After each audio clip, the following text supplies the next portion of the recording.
Welcome to Splat Attack Podcast, and I'm all ready for this new November Thanksgiving episode with this giant vulture costume. It's not a turkey, but it's a bird.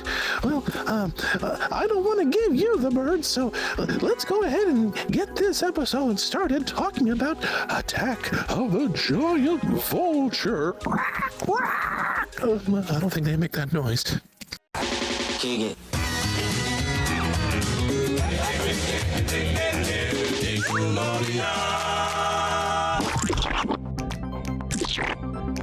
Welcome to Splat Attack, a 90s podcast honoring the slime-filled past. I'm your vulture snatcher, Jordy. And I'm not your Uncle Harry, Alex. And I'm untrapped from this box. I'm Manny. It turns out our vulture attack from the last time went well, so thank you, Manny. But it did unlock a memory that really scared me as a kid. And that's why I wanted to bring it up and talk about the Attack of the Giant Vulture. Ooh, yes.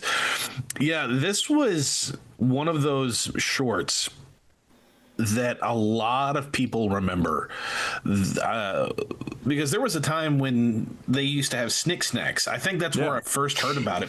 Yeah. Because I remember they were going to be doing, during SNICK, during the commercial break, they would have these quick little snippets. I mean, that's how you got Mr. Fierce Ears.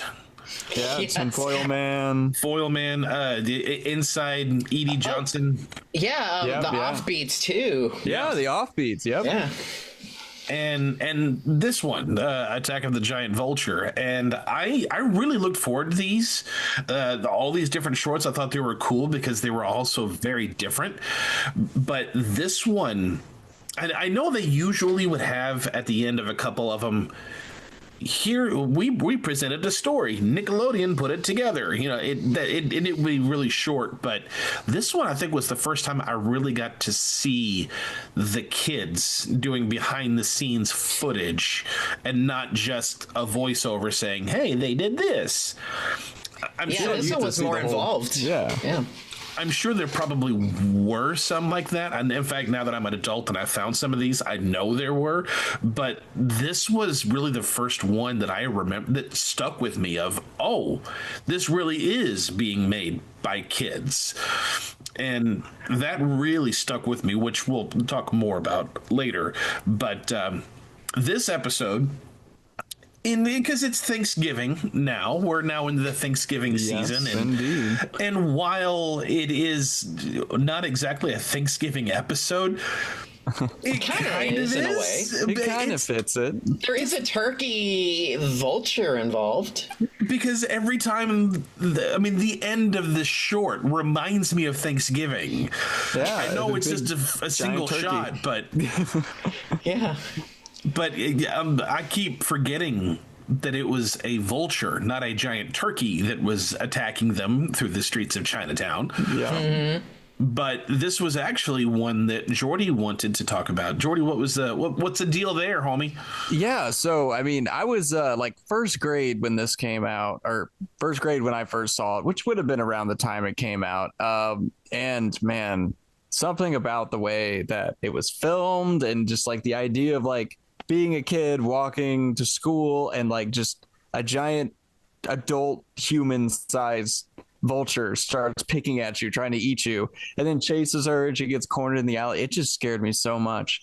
And I don't like, I know that there's this whole resolution and like they turn the tables around and they beat him up and he ends up being a wimp and then they cook him and eat him at the end.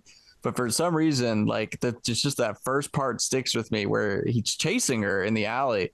And that, like, I would imagine that he would follow me home. He would be on like the top of my car. Like we go to the store and then we'd be coming home and he'd be on top of my car, hiding underneath the car and like, latched on because, I lived in Atlanta. I lived in a city and like my little brain is just like, I see York, close enough to, Atlanta to me. So I'm like, anytime we've gone into the city or something, this giant vulture could have jumped on and like Cape Feared on the bottom of the car and it would just be hiding back there. Exactly. And pop out. So when I get out of the car, I'd jump to make an effort to jump as far as I could outside of the car to get outside of the grasp of, a possible giant turkey vulture. So yeah, it stuck with me for years, and I know I'm not alone in this. Many other people got traumatized by it. And I say it has to be that first part where it's just you get cornered and you think it's all over. Well, the way it's shot, it's legitimately scary. I mean, it's going into like a dark tunnel, and the way it's like shown, like the close-ups and everything, it's just like, wow, that is actually legitimately scary. Yeah, he's already taking a chunk out of her in the show. If you look, she got like a hole in her jacket. He's already taking a chunk out of her. So it's like it's scary. It's one of those things in kids things where it's like you feel like you have these rules for like safe stuff, right? Where it's like the kids have to be faster than the monster, or like the monster can't like ever like actually like eat them or whatever, right? Like, but it felt like those rules were being broken, and that he was fast enough to catch up to them. And well, Nickelodeon was more edgier then. I think a short like this can't get made today unless it's CGI, but they would go with a nice, safer route. I feel like this is a more grungy, kind of adult-ish way of dealing with it, because what if this would happen if you were a kid? It legitimately, like you said, it scared you from walking out by yourself, which is kind of a good thing. It's a good message for kids. So yeah, to some capacity, yeah. Like I said, I was young. I was really young. So like if they're older, the people that worked on it, they were like 5th grade, I think ish, and so they weren't afraid of it. Was funny and probably comical, whereas for me, I'm just young enough at that age where things like I believe that cartoon characters were real people, and that like Who Framed Roger Rabbit, you could go to Cartoon Town, and stuff like that. I was too. Yeah, and like Disney and stuff, seeing the mascots. Yeah, I think it's like genuinely the thing. I couldn't ask for their autograph fast enough, so exactly. I totally get it. Yeah. So it's just in that same space of distorted reality. But for those of you who have not seen this special or just have a vague memory of it, we'll give you a brief synopsis of it. The story for this starts as a little girl is walking under a bridge when all of a sudden she sees a giant vulture picking at her jacket feathers. The vulture sees her as a tasty little morsel and chases her down to a dead end, and she screams an absolutely epic scream. Unknowing to her, around the corner, her 2 friends overhear her. Again, amazing screaming capabilities, and they follow the scream.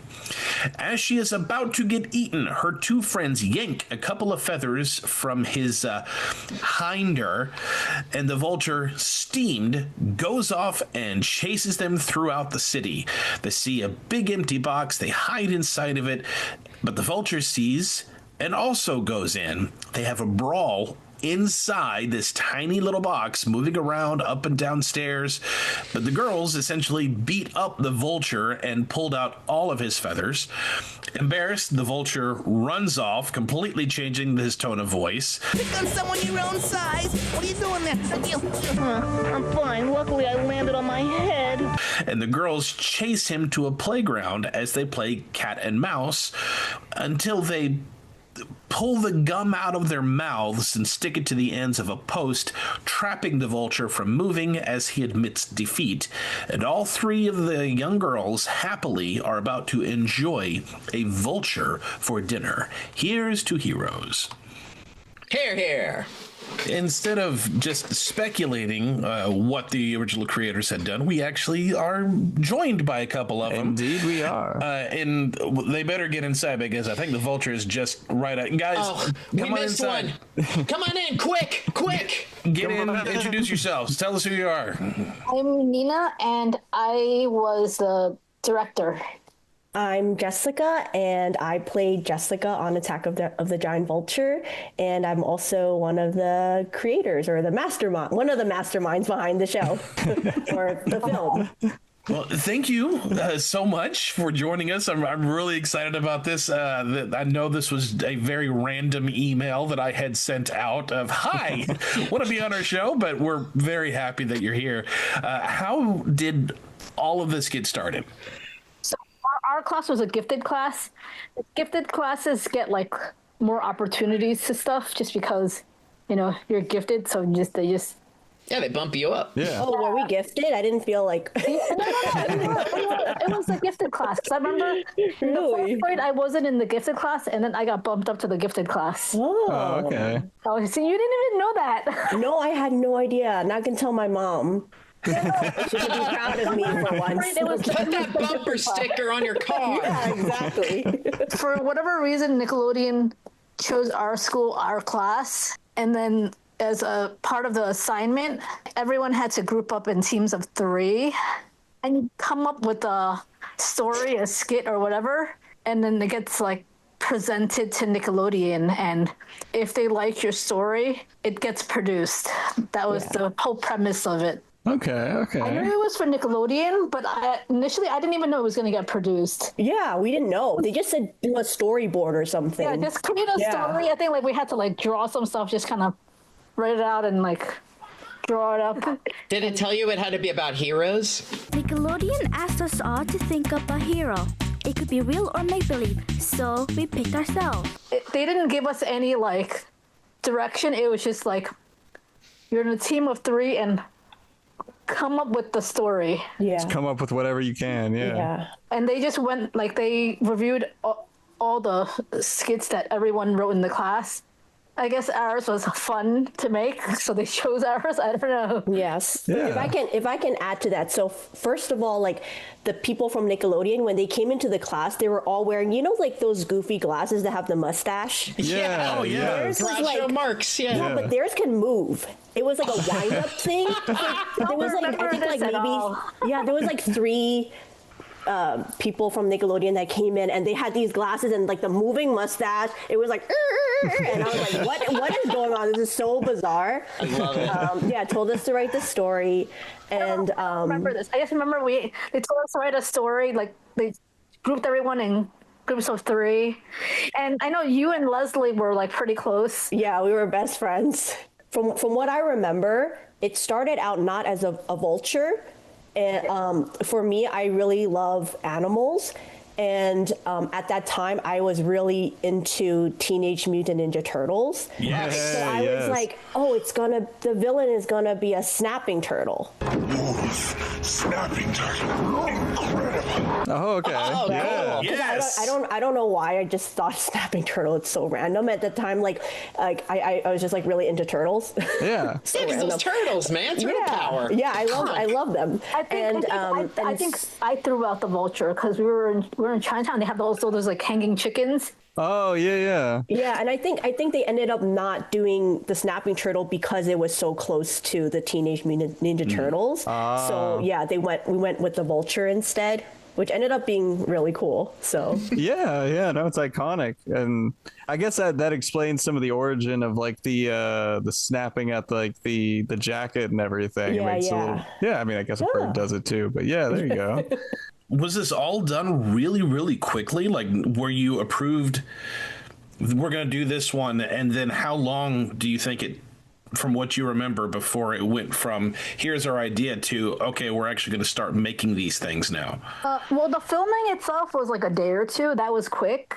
But from like write your story to like, all right, production is done, I would say probably like a month.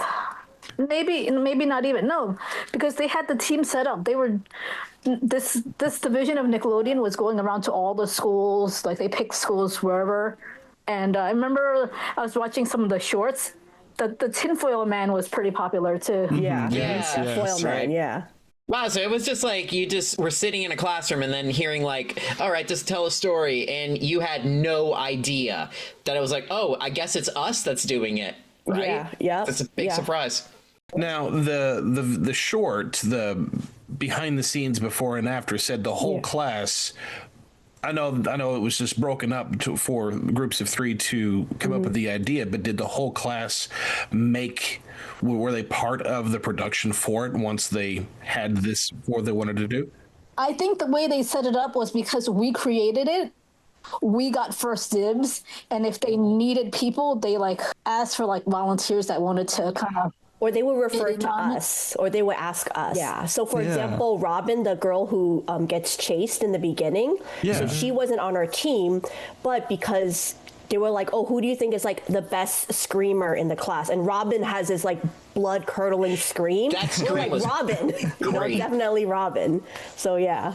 How involved were you with the behind the scenes of making the Vulture? I know that was something James Krupa had ended up making, who worked for Eureka's Castle and things like that. They had the costume people. We just told them like our idea, and then they created it, and like we kind of if we had suggestions to make it more like how we like it, then we pitched it, and they adjusted the costume to our liking.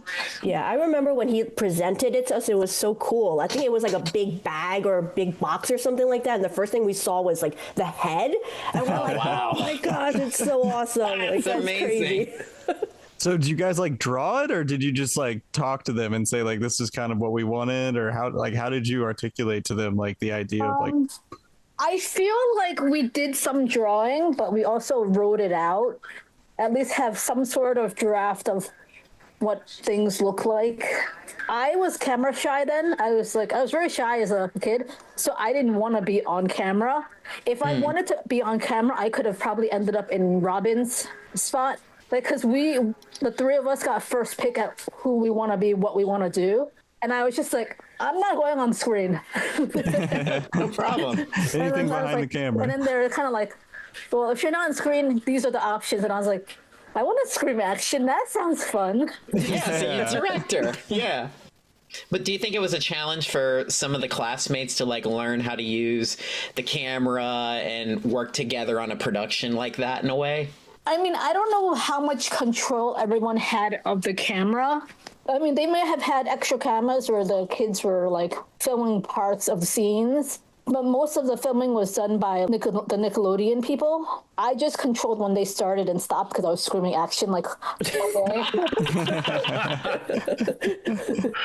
but like physically controlling the camera, we didn't get too much of that. They were filming, so they didn't have any access to that. I got a little bit here and there where we like took breaks, and I was like kind of curious, just popping in and like talking to them, but like, and I asked questions and they explained things, and I was like, Yeah, kind of include you in on the process of how it works to actually shoot it.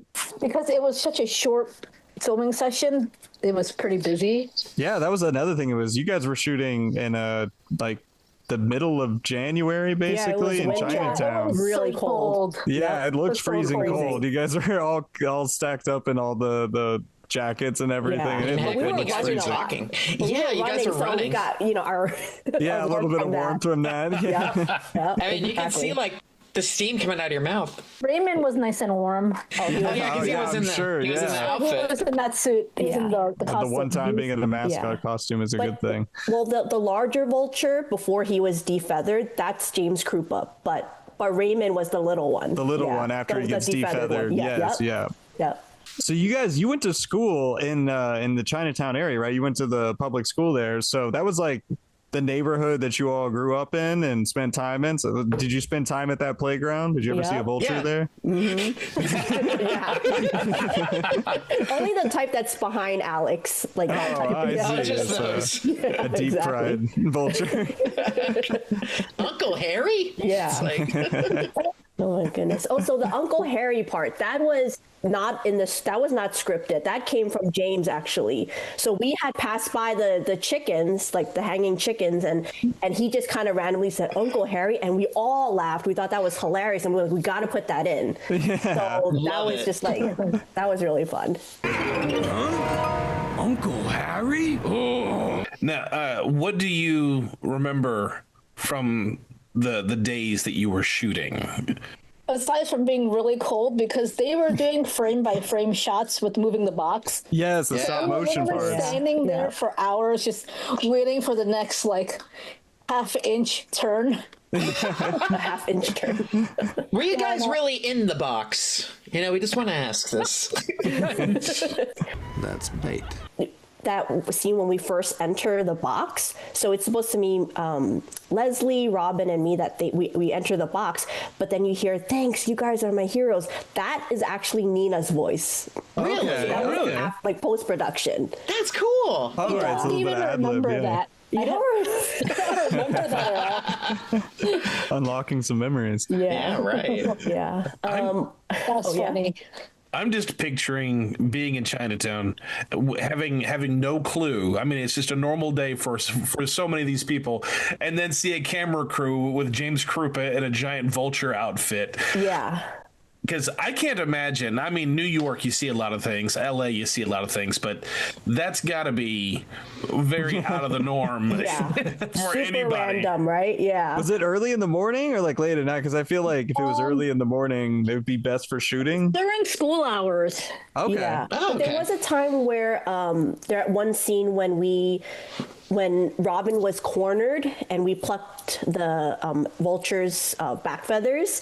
That was actually at night. It was like in a warehouse in Brooklyn, so we weren't even in Chinatown for that particular scene. I think it was like some warehouse near the Brooklyn Bridge. Okay. Yeah, Did so you that was guys at do night. that like in the tunnel shots there, or was that like really inside the tunnel as well? Yeah, that was inside the tunnel. Yep. Oh, okay. Wow. Yeah. Okay. Yeah. Well, they did So it it's under the bridge. yeah. Yep. Mm-hmm. They did it under the bridge, which is very tunnely looking. Yeah. Oh, okay. Yeah, it's hard to tell if it's a tunnel or under the bridge or what It from was the under the bridge. I mean, they did a great job with those shots. It looks really good. Yeah, it definitely burned an image into my head. So when I had seen this as a kid, it scared me because I was terrified That's of the what I vulture. kept hearing from everyone. I was like, Yeah, that was scary to us because we were filming it.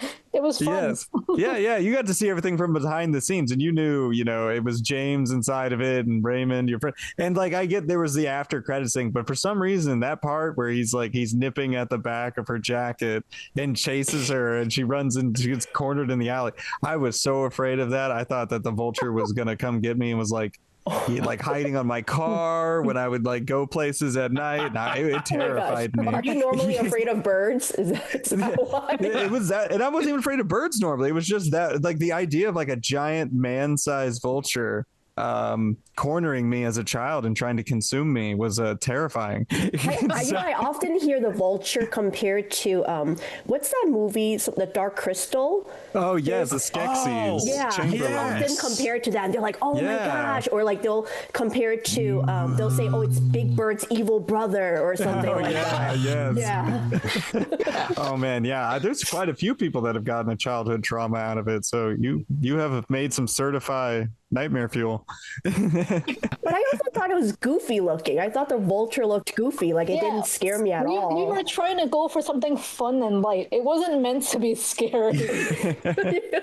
I was young. You guys were in 5th grade when you made it. So if I was in 5th grade when I saw it, I probably would have been less scared. But I think I was in like 1st grade when I saw this. So I was young. For the trauma.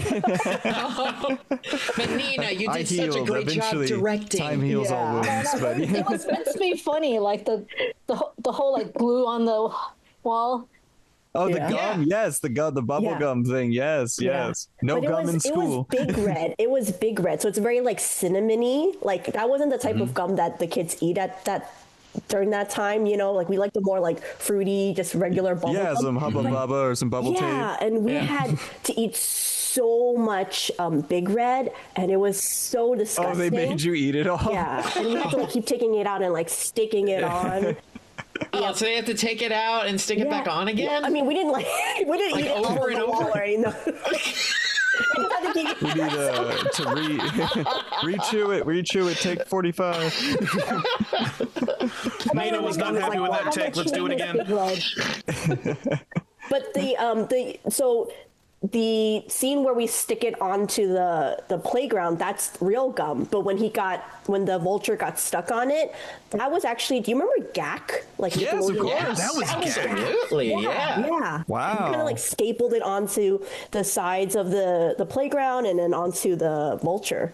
Okay. That's wow. awesome. That's Yeah. a wild Gak appearance, man. We're Yeah. filling out the wiki Wild for Gak this. The appearance. IMDb is going to be filled with new information. Yeah. It is. Wow, It's like when Jessica, you remember so much more than I do. Because both of you haven't been talked about this short, right? Yeah. Like in a long time, I bet. Yeah. Oh, because so what happened was after the filming, we were all given a VHS tape. Oh yeah.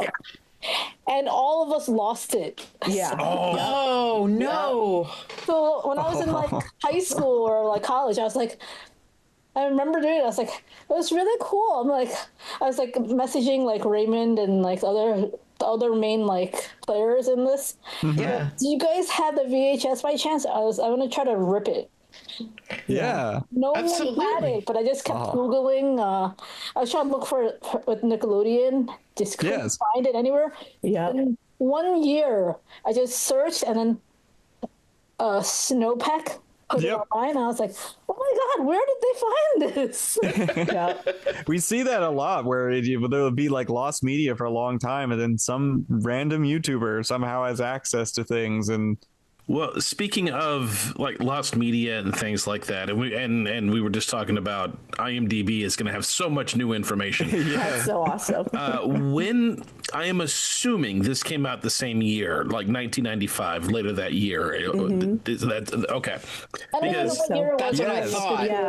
Yeah. Every place it says 1998. 1998. That's wrong. And you know why I think that is? Because there was a short series that was produced by Noggin that was basically recycling old Nickelodeon shorts, because Noggin was like a sister cousin channel of Nickelodeon, and they had made it put that together. And that was like 1998 to like 2002 that they ran those, and I think that's where a lot of people saw it later on because it had a double airing. I don't know how much it aired originally on Nickelodeon the first time for shorts by short people.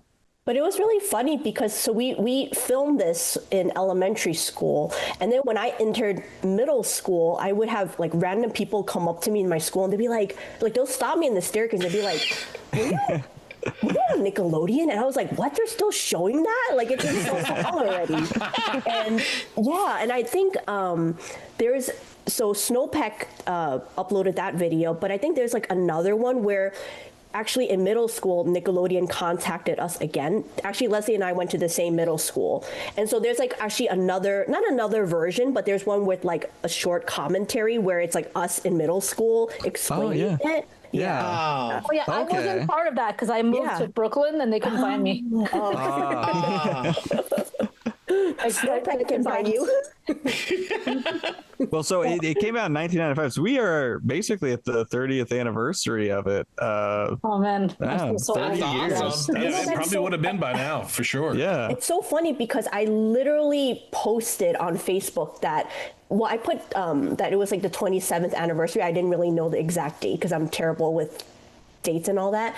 But I literally posted that, and then I think like 2 days later, Nina contacted me that you guys wanted us to be on your podcast, and I'm like, that is so wild, like crazy. All the stars aligned for this. Yeah, yes. wow.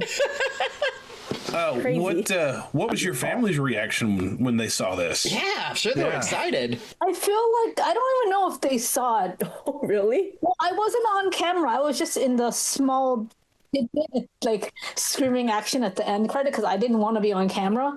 But you'll be like, my class did this. They're lucky they even got that much of me. I was very adamant about not being on camera. I was just like a scream action from behind someone.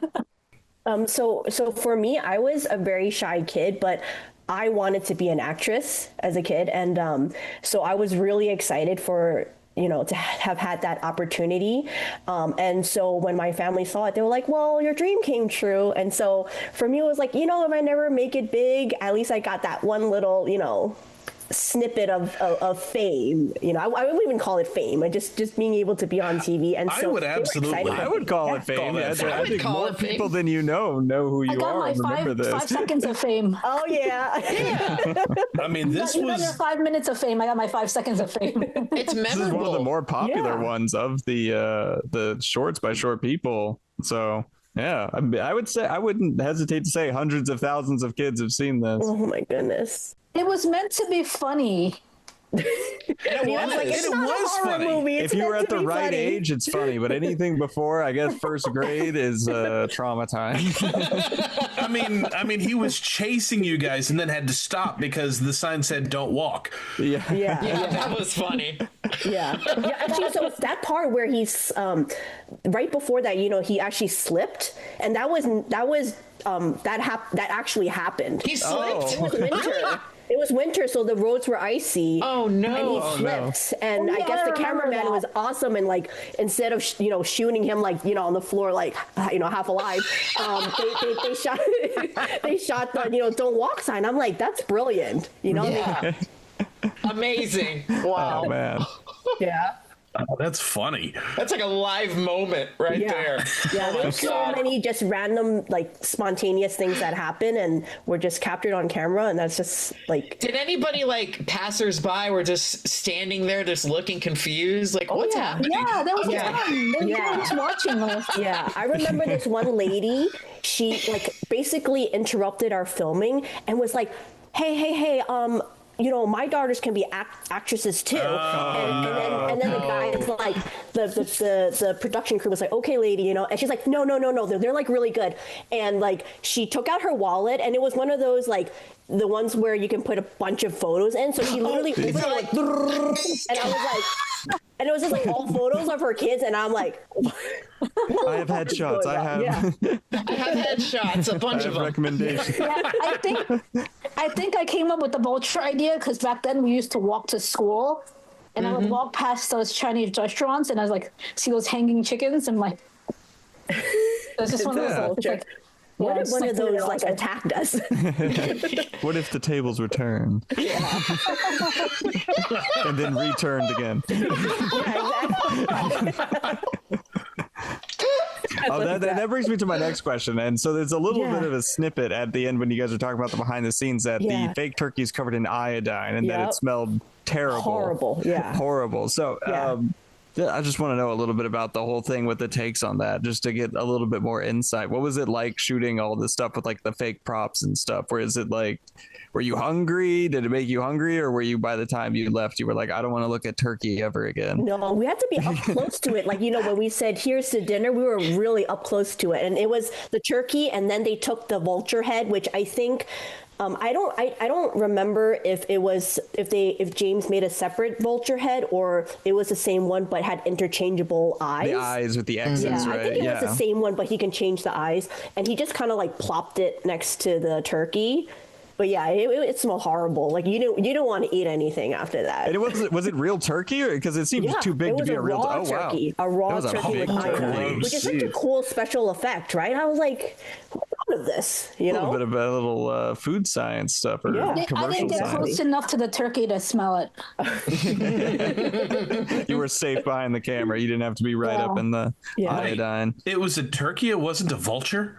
It was a turkey vulture. It was the biggest bird they could find. Yeah, it was a really big turkey. That was a huge turkey. I was questioning if that was a real turkey or like a fake prop. I thought it was forced perspective. Like they put the turkey up front and you guys sitting in the back. Oh no, it was really big. Yeah. Wow, just a real giant turkey. Yeah, maybe it was a vulture. They just told us to like lie to the camera. It was on sale. Man, that's good. Man, that's crazy. Yeah. Guys, do you have anything else you'd like to ask? I do. I have my one last question for you both. Were you fans of Nickelodeon? And if you were fans of Nickelodeon, what was your favorite show? So funny enough, I didn't even have Nickelodeon. I didn't have cable. Okay. We grew up in Chinatown amongst like other poor kids. Okay. Most of our class didn't have cable. Yeah. Okay. And if we were somewhere and something came on, we would watch it, but we didn't have we weren't privy to cable TV and all those fun shows. I mean, the company itself, I did like them. Like I liked their concepts, their stories and stuff, but we just didn't have access to them. Yeah. I mean, that was the thing. Like the VHS was our only, leftover token that we had, our connection to Nickelodeon. Yeah, because I've never had cable. I still don't have cable. I'm just I just remember the only time I got to watch anything Nickelodeon. Oh, is that even Nickelodeon? No, that's like Cartoon Network. But anything like remotely cable related was if I was at my friend's house or, you know, my aunt's house in like Florida or something like that. And so it was just like, it was, even if people were telling us that, you know, Attack of the Giant Vulture was on a rerun or something, like we didn't know. We just heard it, you know, from our friends. So wow, yeah. So you're really isolated away from the short, and so oh wow, yeah. So it's like when they walked in and talked to you, they were like, "Who's Nickelodeon?" And it's kind of funny because, like, I mean, now I'm a little bit more extroverted, but when I was a kid, I was very shy, and I remember like it was weird because I wanted to be on camera. I wanted to act, but I was also like very awkward. And I remember all of us. Yeah, I think we all are awkward anyway, naturally. I'm 40. I'm still awkward. And someone from Nickelodeon was like asking me questions so we can like add it to, you know, the film at the end. And I just remember she'd be like, "Oh, how did you do this? How did you do this?" And I was like, "I don't know," like very like Ralph Wiggum, like, "I don't know." And he was like, "You don't know." I'm like, I was just so like incredibly shy. And so I just want to say, guys, thank you so much for this opportunity that I can finally like say all this stuff and share all this, because I actually was thinking about like, oh, should I make a YouTube video, like a commentary, like watching the video and then going through it like bit by bit to explain things. Yeah. Because there's so much actually misinformation out there. There is. All three of us were really shy in the 5th grade. We were really shy. We didn't really like socialize. We just kind of kept to ourselves. And so I'm surprised that we were able to get it done just because we were so quiet. Like I didn't start being more extroverted until junior high school. So like in the 5th grade, I didn't talk a lot. Growing up, I was so shy to the point where my 1st grade teacher thought I didn't speak English. Oh wow! Because she would ask a question and I wouldn't respond. I would just kind of like just look at her. So like she asked my mom like, does she need to be in ESL? I'm like, no, She's just shy. I was just bored and I didn't want to talk. I have nothing to say. This is something I really want to know too, since you guys were so young when all this went together. After it wrapped and you guys saw the finished product, like, how did it feel? Did it feel like you can't believe it, or is it kind of like an out-of-body experience? Like, wow, I can't believe I did that. I couldn't believe it, and I think I made some attempts to like reach out to Nickelodeon when I was older, but I was just so far removed from it that like. And to be honest, by the time you got older, Nickelodeon had changed a lot. Oh yeah. Yeah, there's a big change of guard at Nickelodeon. It was a very surreal experience, especially working with, you know, people like James Krupa. Like when they told us that this guy, you know, worked on the Muppets, I was like, you're kidding me. Like, how? You know? And so it's just, it's so cool. And then I barely remember the Muppets then. Like, because I didn't have cable, so I just watched whatever free TV there was. So, and if it didn't come on, I didn't watch it. Well, like Sesame Street and stuff. Yeah, like that, right? yeah, Sesame Street. Yeah, that's for free. Yeah, PBS. Exactly. Oscar the Grouch. Yeah, exactly. Exactly. Well, I definitely, I encourage you, you should still make a YouTube video. But we're happy to highlight all of this stuff and bring it back to life. I mean, thank you. I think we believe these types of things deserve so much attention. So that's what we're always trying to do. If you can do a commentary on that, like, we would absolutely love it. Like, that would be awesome. Seriously. It still surprises me how much traction it has because it was such a short film and it was done when we were like just wee big. A lot of kids watch it. Like I said, it's a big deal. So I mean, I definitely think it would be welcomed by everybody to see it and to have a commentary from the people that worked on it. And I mean, I'm sure they'll appreciate this, but they'll definitely also enjoy I mean, there's a little bit of chase insight. scene, it's action, it's comedy, and it's a hero story all in one. So I resonated with so many people. Didn't they bring that back whenever they did the 90s or all that? Yes, Nick Rewind, I think. Yeah, Nick Rewind did it. Yeah, and I see people who would like do reaction videos about it too on YouTube. Yeah. And, like, I remember this as a kid. Let's rewatch this and all that. Do you ever comment on those videos? I don't, but I do read the comments, and it's everything from like, man, the acting is so terrible, and I'm like, I know, it was so bad. I was in 5th grade. Oh yeah, no, I read the comments. The comments are super funny for me. Yeah, and then I was saying earlier that there was a lot of misunderstanding. Like there was this one comment that was like, Nina played Jessica, and Jessica played Robin, and then Robin, and I'm like, what? Where did this? And there were so many likes on that post, and I'm like, who is this person commenting, and where are they getting their information from? Because this is like so random. And I wanted to share this one thing that someone did. I don't know if you consider this fan art, but they did a rendering. It's a giant vulture chasing Big Bird. Yeah, it was like yeah, and I was like, oh my gosh, that's so cute. And Can you send us that? I was going to say, email it to me and I'll put it in. I found it on Flickr. You guys remember Flickr? Yes. Good I old still use Flickr. Yeah, I still use Flickr. Yeah. But it means so much, even in-house. I did recently, we do this thing on Patreon where it's like a watch party. So we have a person in our staff in the podcast that loves the Nickelodeon shorts. And as soon as I put in the Vulture short for everyone to watch, our Patreons were like, oh my God, I remember this. So literally there is a love for this Vulture short. Oh, that means so much. Yeah, That it's means so definitely much a for me. classic. It's just like 100%. a random thing that happened in the 5th grade. This It was traumatized history. me, and I'm so happy it traumatized me. Yeah. It's history. It's good history. And then they watch it, and then they're like, why was I scared of Yeah, Yeah. my brain had we get a deleted lot the of whole those- resolution. We get a lot of those reactions. They rewatch it as in zone. They're like, "This was not scary. This is funny. This is goofy. It was meant to be funny." Yeah. Well, I love it. It is It's a fun certified classic, bit. certified fresh. This came on during SNICK, if I remember, when it first premiered, didn't it?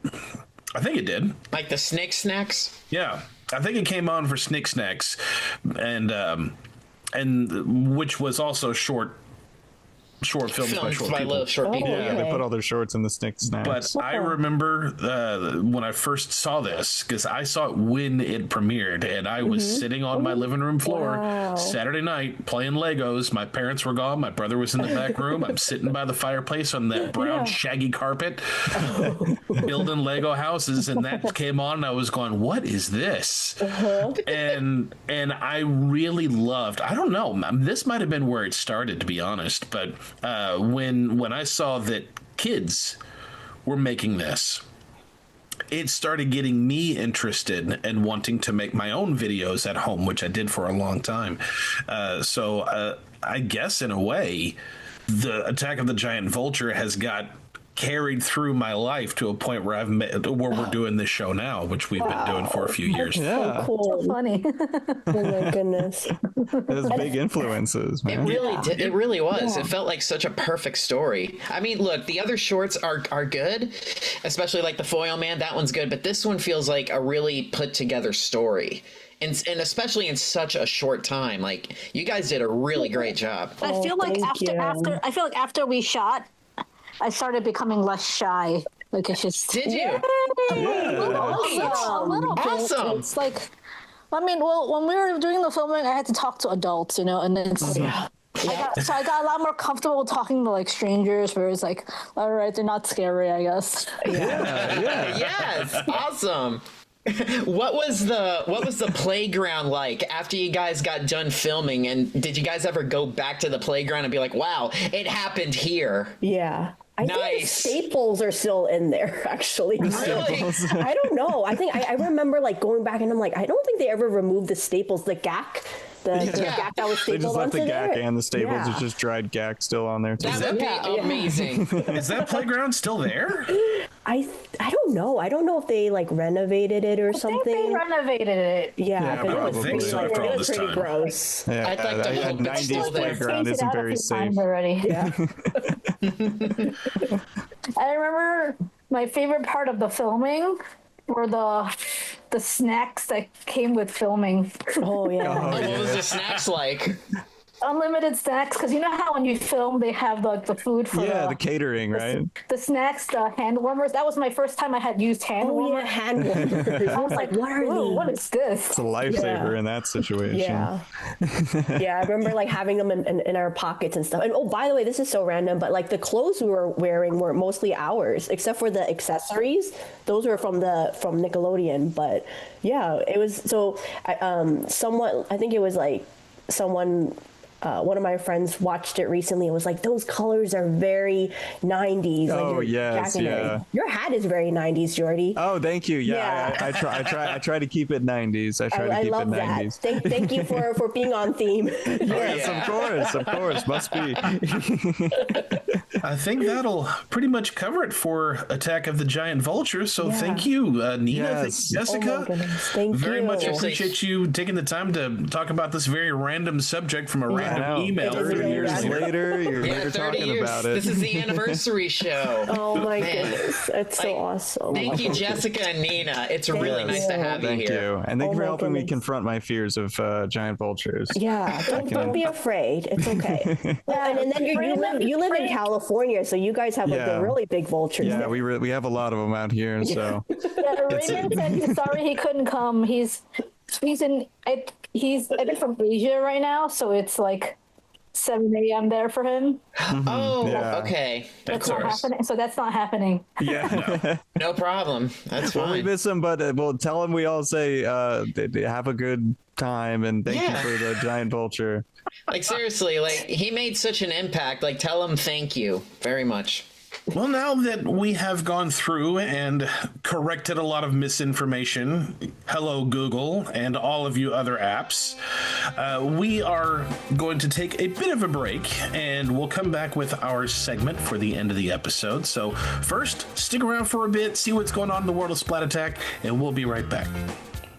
Oh boy, that vulture was pretty scary. Thought I would take my costume off. I didn't want to cause any more trauma to anybody else. Oh, look, a talking stick. Come here. No, what are you doing? This didn't fetch you out of dog. We'll be back with more Splat Attack podcast. Come here. Thank you for tuning into this episode of Splat Attack. If you're enjoying this episode, please hit the like button, subscribe. Also, hit that notification bell to not miss what we do next. If you're listening on a podcast app, please leave us a review. That'll help people find us, save us from the ever so deep caves of the algorithm. Want to hang out with your friends and talk nostalgia? Check out our Patreon. Go to patreon.com/splatattack to gain access to bonus mini episodes every Friday, slime streams, which are watch parties, twice a month, opportunities to submit questions to our celebrity guests, and more. Join our community of Gackoids over on patreon.com/splatattack. Did a vulture steal your mojo and bite the sleeve off your shirt? Look no further. Go to bonfire.com/store/splatattack store with hyphens in between. We have shirts with our logos as well as other 90s Nickelodeon inspired designs. What are you waiting for? Your chest hair is showing. The address again is bonfire.com/store/splatattack store with hyphens in between. Tune in next time, Slimesters, when we feast on turkey with a hearty helping of a versus battle between Boy Meets World and Keenan and Kel. You can catch all the mashed potato action right here on Splat Attack. So if I understand this correct, you're just saying that vultures get a bad reputation. Yeah, all this time I just want to be loved, like a turkey. People eat turkeys. Yeah, only once a year. At least I can fly away. Turkeys can't do that. It's been nice talking to you, and I see everyone here is back, so let's get back to the episode. Welcome back, all of you slimesters. I'm ready for a vulture dinner. That Thanksgiving is right around the corner. I want some. A little bit, yeah. I'm hungry. I've been just looking at your background. A little bit of vulture. Have you ever had vulture meat? I have not eaten vulture meat. I've had turkey, and I imagine vulture tastes like chicken. I wonder if vulture is one of those things that's still like legal to eat. Certain animals, obviously. I don't know. They might be overly populated, so probably it's okay. I don't know. What you want to do? I've been to Chinatown, and I have had the duck that was on the window, and I find it to be duck is good, but it's a little fatty, so it's very chewy. Yeah, duck's pretty chewy. I would assume vulture may be the same way. But I don't know. I've never had it before. I hear it tastes like iodine. Well, this random moment has been brought to you by flying off the cuff of our pants. But we do have our closing segment for the episode. So for this, as always, we throw it over to Splat Stanley to see what our segment is going to be. So Splat Stanley, what's our segment for the episode? Time to go from vulture talk to culture talk. Oh, I'm glad I'm not being chased by that vulture costume. Think Fast to Make the Grade is the segment that we're doing.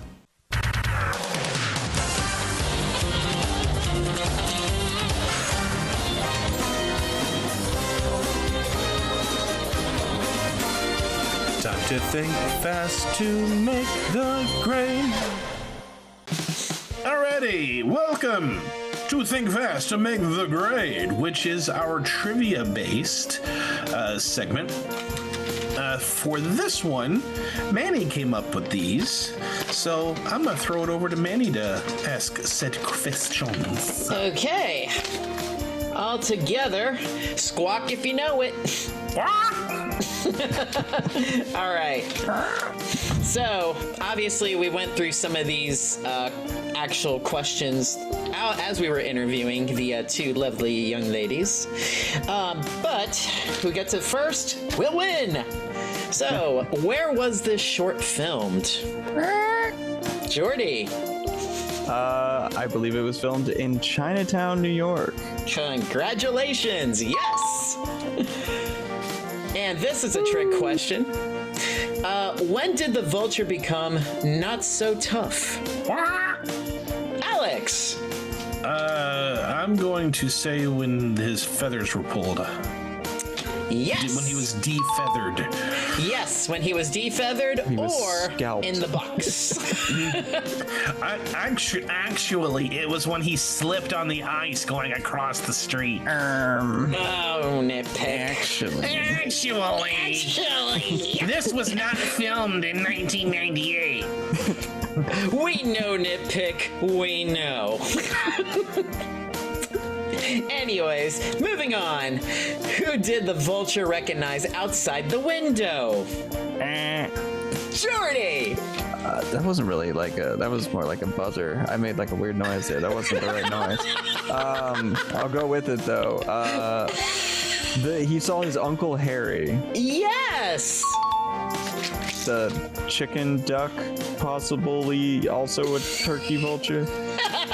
Yet to be determined type of meat in the window. But even on your notes, Jordy, you were like completely not related to each other. This is a little fun fact, by the way. Little fun fact. I did the research. So ducks and vultures are not closely related. In fact, their closest ancestor dates back over 1 million years ago. So just a little fun facts about birds. That's pretty awesome right there. Bird facts. Damn, that's pretty good. I didn't even know that. Facts. I didn't know that myself. And when was the Vulture defeated? Alex.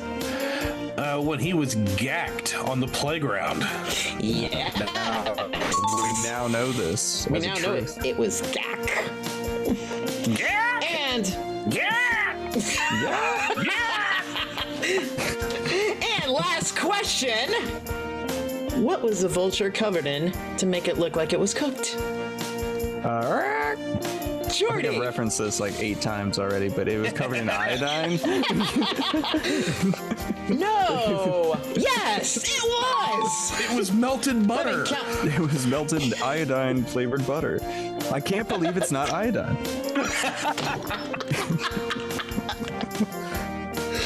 Oh man. Jordy, you're the winner! Yay! Jordy with 6 points and Alex with 4. What do I win? You win a lifetime supply of Gack! Oh, You wow, can really? stick your own vultures. You want a Vulture dinner? I'll have it shipped to your house. This episode Vulture was TV dinner. This episode was sponsored by Dead Bird. This episode is sponsored by Condor TV Dinners, brought to you from the lovely home state of Arizona.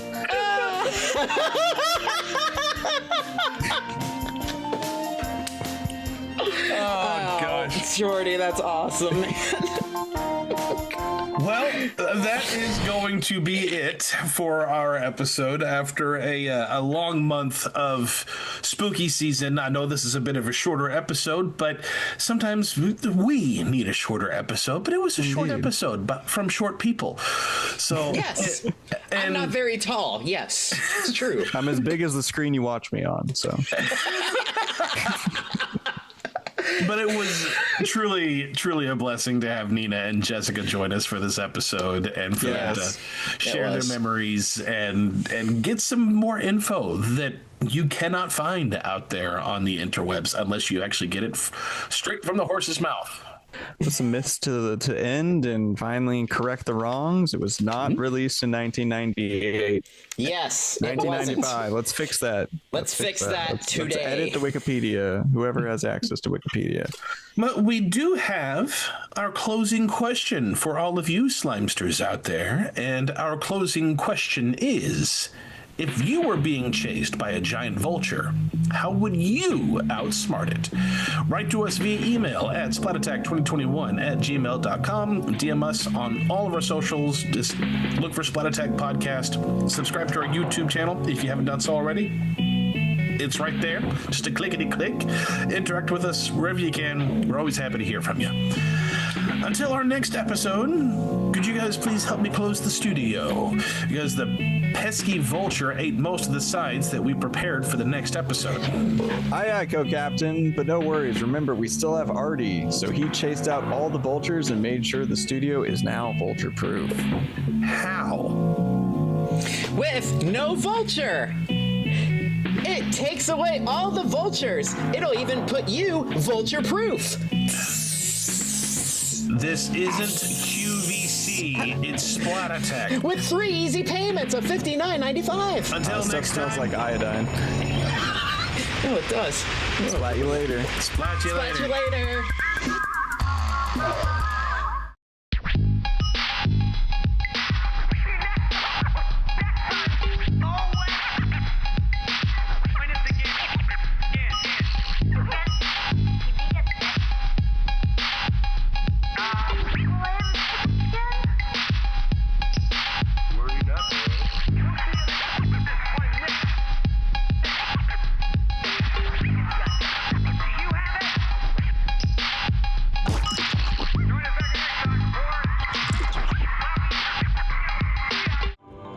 This episode was recorded at Splat Attack Studios and virtual home studios, though none in Florida.